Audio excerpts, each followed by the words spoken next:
안녕하세요 여러분, 벼섭입니다. 오늘은 간만에 캐릭터별 카드 탑5를 하려고 하는데 그 주인공은 바로 고렌다 카이저입니다. 본명은 마루우지 료이지만 한국에서는 강혁이라는 더럽게 적응 안되는 이름으로 불렸기 때문에 그냥 한일 공통 별명인 카이저라고 부를게요. 카이저라는 이름답게 사이버 드래곤을 필두로 압도적인 파괴력으로 승부를 가리는 스타일이라서 애니 초반에는 굉장히 멘토스러우면서도 어른스러운 캐릭터였지만 졸업하고 애들한테 얻어맞은 이후로는 사람이 이상하게 변해서 헬카이저라는 별명까지 얻었죠. 건강까지 해치면서 승리에 목말라 했던 형이라서 좀 더 안쓰러운 형이긴 한데 저렇게 목숨까지 걸 정도인가 싶.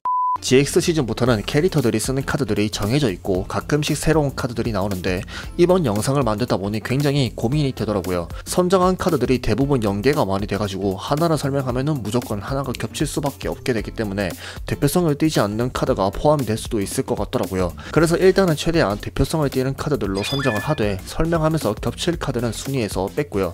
혹시라도 순위에 들어간 카드에 분명 쟤보다 얘가 더 좋은데 왜 안 넣었지 라고 생각이 드셔도 낭낭하게 넘어가 주실 거죠? 제발. 그럼 서로는 이만하고 본격적인 순위 들어가 보도록 할게요. 첫 번째는 키메라테크 포트리스 드래곤입니다.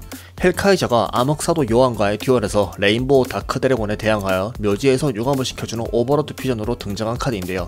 이때 카이저는 묘지에서 사이버 드래곤 3마리와 사이버 레이저 드래곤, 사이버 베리어 드래곤 총 5마리를 이용해서 키메라테크 포트리스 드래곤을 소환시켰죠.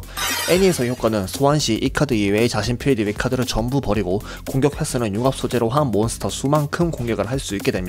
하지만 공격력이 제로라는 점에서 알 수 있듯 공격 시행 시 데미지 계산을 실행하지 않고 대신 공격 한 번 할 때마다 상대에게 400의 데미지를 준다고 했고, 이걸 이용해서 레인보우 다크 드래곤에 대한 공격으로 라이프 1900이 남은 암흑사도 요한을 이기나 싶었지만 이 판은 헬카이저가 져야 당연히 져야죠. 어딜 주인공의 최종 보스를 서브 캐릭터가 이깁니까? 여튼 요한이 레인보우 라이프로 데미지를 죄다 박아대고 나중에는 차원 유폭의 코스트로 결국 카이저의 대우로 다시 돌아갔기에 딱 이 정도 분량만 채우고 퇴근하신 카드이죠. 물론 퇴근이 빨랐던 카드이지만 헬카이저의 주특기답게 여러 번 공격을 하는 카드이기도 하고 그래도 메인 빌런을 쓰러트리버한 카드이기도 해서 첫 번째 순위에 넣었는데요.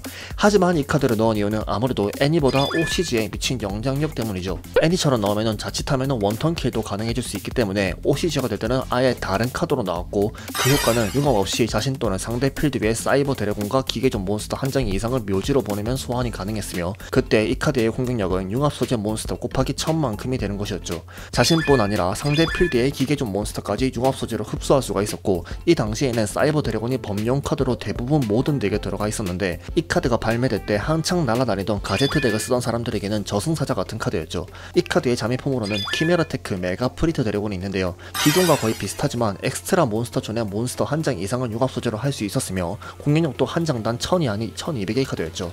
두 카드 다 상대 카드도 흡수할 수 있다는 점이 재밌고 나름 OCG에서 쏠쏠했던 친구도 있지만 저는 개인적으로는 원작처럼 조그만 제재를 먹이고 데미지를 주는 효과로 나왔으면 어땠을까 싶네요. 두 번째는 사이버 다크 드래곤입니다. 헬카이저가 되고 나서 얻은 사이버 다크 드래곤의 에이스 형태로 애니에서는 후부키, 요한, 그리고 친동생 마루우지 쇼와 듀얼할 때 등 여러 번 나왔죠. 애니에서의 효과는 사이버 다크 혼, 엣지, 그리고 킬 이렇게 사이버 다크 드래곤 3인방을 융합시키면서 소환이 가능하였고 소환 시 자신 또는 상대 묘지에서 드래곤종 몬스터 한 장을 장착시킬 수 있었으며 이 카드의 공격력은 장착시킨 몬스터의 공격력만큼 더해주고 덤으로 자기 묘지의 카드 수 곱하기 100만큼 공격력을 더할 수가 있었고 전투로 파괴될 경우에는 대신 장착한 몬스터를 파괴할 수가 있었죠. 애니에서는 후부키의 묘지에서 붉은 늘의 흑룡을 장착시키거나 파워월로 랜덤하게 융합 몬스터를 묘지로 보내고 윤회 독단이라는 종족 변경 카드로 사이버 드래곤을 장착시키기도 하였죠. 이렇게 장착해서 공격력만 더해도 공격력 상승이 상당한데 더불어 자신 묘지의 카드 수만큼 또 공격력이 오르는 게 상당히 임팩트가 있었죠. 사실 공격력 상승보다는 이걸 이용하기 위해서 파워월이라는 카드로 자기 덱에서 데미지만큼 카드 흩뿌리는 장면이 더 임팩트가 있긴 했었죠.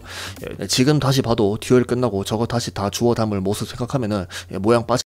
여튼 헬카이저가 되고 나서 피니셔이자 에이스 카드로 활약한 이 카드는 나중에 헬카이저가 완전히 뽑고 나서 친동생 마루우지 쇼가 쓰게 되는데요. 이땐 또 자기 형만큼이나 이 사이버 다크 드래곤을 잘 활용했으며 특히나 기계족이지만 묘지에서 드래곤족이 되는 드래곤 로이드와의 콤보는 사이버 드래곤과 로이드의 조합을 잘 보여줬죠. OCG에서는 애니와 조금 다르게 자기 묘지에서만 장착이 가능했으며 묘지 카드 한 장당이 아니라 묘지의 몬스터 한 장당 공격력이 올랐는데 저는 공격력만 멀대같이 높은 게 메리트가 없다고 생각해서 덱에 채용하진 않았지만 그래도 이 일러스트가 너무 간지가 나서 관상용으로 그냥 들고 다녔던 기억을 했네요. 그거만으로도 역할을 다 했다고. 세 번째는 미래융합 퓨처 퓨전입니다. 이건 보통 융합이 아니고 지금 폐에 없는 카드를 융합한다면서 웅장하게 등장한 카드로 애니 초반에는 단지 덱에서 융합 소재 몬스터만 보내면은 바로 융합 덱에서 융합 몬스터를 소환할 수 있게 되었고 주다 이와의 졸업되어 땐 이걸로 바로 사이버 엔드 드래곤을 한 번에 부르게 되었죠. 처음에 이 효과를 봤을 때 뭐 저런 정신나간 효과가 다 있나 싶었을 만큼 효과가 무지막지했지만 나중에 후반기에 가서야 여러분들이 잘 아시는 덱에서 융합 소재를 보내면은 발동 후 두 번째 스탠바이 페이지에 융합 몬스터를 소환해주는 효과로 애니에 나왔죠. 사이클론과 태풍이 반치는 환경에서 두 턴 동안이나 필드 위에 남게 해주는 이 기획력은 대체 여튼 카이저는 이 미래융합으로 사이버 드래곤 3장을 묘지로 보내고 사이버 엔더 드래곤을 소환하는 식으로 이 카드를 많이 썼는데 이렇게 애니에서 단편적으로만 보면은 그렇게 막 와닿진 않겠지만 OCG에서는 이렇게 패랑 필드도 아니고 덱에서 융합 소재를 그것도 그냥 랜덤으로 위에서 보내는 게 아닌 골라서 묘지에 보내게 해주는 무자비한 덤핑 효과는 상당한 파장을 일으켰기에 몇 년 전까지만 해도 금지 카드에 오르기도 했던 카드이죠. 결국 나중에 발동 후 첫 번째 스탠바이 페이지에 융합 소재를 묘지로 보낸다는 효과와 두 번째 스탠바이 페이지에 발동을 한다는 조건이 추가되는 에라타를 겪고 나서 금지에서 풀리긴 했지만 여전히 덤핑하는 효과가 있기 때문에 제한 카드로 남아있는 카드이죠. 미래의 융합을 시켜준다는 컨셉의 카드인데 카이저는 처음 쓸 때 알았을까요? 이랬던 자기가 이렇게 바뀔 줄. 네 번째 카드는 키메라 테크 오버 드래곤입니다. 아무래도 카이저의 카드 하면은 이 카드를 뗄래야 뗄 수 없는 카드이죠. 프로로 데뷔한 후 에드에게 지고 나서 슬럼프에 빠진 카이저는 결국 지하 세계의 듀얼까지 발아담그고 마는데요. 이때 기계적인 쥐약인 슬라임 카드를 주력으로 하는 매드독과 듀얼 맞바지 아무것도 못하고 지기 직전이었지만 이기겠다는 진정 하나로 프로토 사이버 드래곤과 오버로드 퓨전을 이용해서 이 카드가 등장하였죠. 융합 소재만큼 공격 횟수가 늘어나는 이 카드 효과로 상대는 아주 아작이 났었고 이때 나온 고렌다 즉 일본어로 오연타를 매기는 건 지금도 유명하죠. 이 듀얼의 기점으로 카이저는 지옥에서 돌아왔다 이 X들의 표정에 헬 카이저로 바뀌게 되었고 이후 듀얼 스타일도 상대를 존중하지 않는 듀얼 뭐 게임하는데 카드 찍거나 들고 튀지 마는데 존중이 왜 필요하나 싶지만 여튼 아예 다른 사람으로 바뀌게 되는 계기를 이 키메라 테크 오버 드래곤이 제공해 주었죠. OCG 될 때도 애니에서 똑같이 융합 소재 곱하기 800만큼의 공격력과 공격 횟수를 더할 수 있게 되었지만 한 가지 융합 소재 수만큼의 공격을 상대 몬스터에게만 가능하다는 거였죠. 그러니까 내가 이걸 5장을 소재로 소환했다고 한들 상대 필드에 몬스터가 한 장뿐이면은 그 카드를 부수고 직접 공격을 하지 못했다는 거죠. 그래서 아마 제 생각에는 이렇게 몬스터만 공격 가능했다는 점 때문에 이 금지를 안 먹지 않았나 싶네요. 저도 이 몬스터만 공격 가능하다는 걸 미처 몰라가지고 이걸로 친구한테 그대로 직공 날렸다가 친구한테 직접 공격 맞았던 기억이 있는데 아무튼 키메라 테크 오버 드래곤 설명은 대충 여기까지인데 그래도 명색이 키메라 테크 오버 드래곤인데 고렌다 장면은 한 번 더 보고 가시죠. 에볼루션 레설트 바스터 고렌다.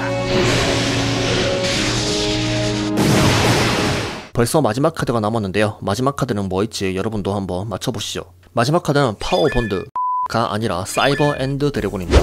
네, 명실상부 카이저의 최고의 에이스 카드로 시즌 1부터 끝까지 끊임없이 에이스 자리에 있었던 근본이 있는 카드죠. 사이버 드래곤 3마리로 소환되는 공격력 4000의 파괴적인 카드로 반통 효과까지 기본적으로 탑재하고 있기 때문에 공격력이 장땡이던 시절에는 그야말로 압도적인 카드였죠. 특히나 파워 본드를 활용해서 공격력 8000으로 처음부터 등장했던 에피소드에서의 임팩트는 그야말로 충격이었으며 주다이바의 졸업 듀얼에서 결투용화 배틀 퓨전을 이용한 36900의 공격력을 5디즈 시즌까지도 깨지지 않았을 정도로 GX 시즌에서 압도적인 공격력과 파괴력 하면은 무조건 이 사이버 엔드 드래곤의 생각이 났고 사이버 엔드 드래곤 하면은 당연히 카이저의 에이스 카드라는 게 당연했죠.